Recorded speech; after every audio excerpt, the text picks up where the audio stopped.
more insight on China's water woes, I spoke to author and broadcaster Isabel Hilton. She's the CEO of ChinaDialogue.net and has reported and studied in China. Her website focuses on the environment and climate change. We started our conversation by talking about two of China's biggest challenges when it comes to water.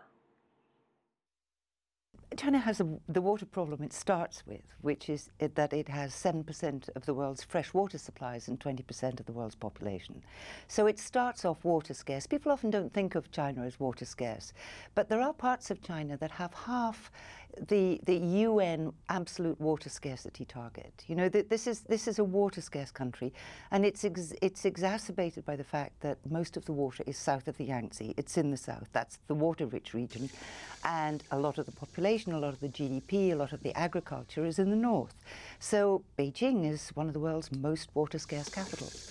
And when you add to that the other problem, which is pollution, which has been the story of the last 30 years, both in agriculture and in the cities, you have a country which doesn't have a lot of water to start with and has frankly made a lot of it unusable. So the way you're describing it, it seems as though it's a rather grim scenario. It is pretty grim, and the figures are pretty astonishing. You know, tens of thousands of rivers have disappeared. There are analysts who say that the North China Plain is simply going to run out of water in, 10, 30, 20, 30 years. So it's an urgent problem. But on the other hand, the good news is that there's lots of room for improvement. If you look at what China does with its water, the wastewater treatment is still pretty primitive and ineffective. So, there's a lot of improvement to do there, both in urban wastewater, domestic treatment of domestic sewage and so on, and in industrial wastewater. And China's industry and agriculture are very, very wasteful of the water that they use. So there's huge efficiency possible there. So you believe there is time to turn it around, though? There is certainly time to turn it around because a lot of this is still to happen. What is difficult is, I guess, transferring the lessons, the knowledge transfer, the political will.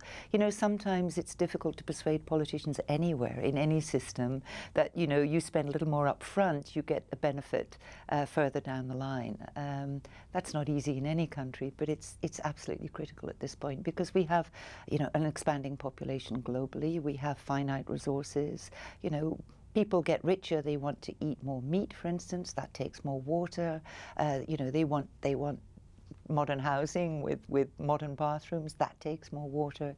Even building infrastructure takes more water. So if you're going to do all this, and of course everybody deserves a better standard of living, but you have to do it in a sustainable, intelligent, efficient way. Isabel, thanks so much. Thank you.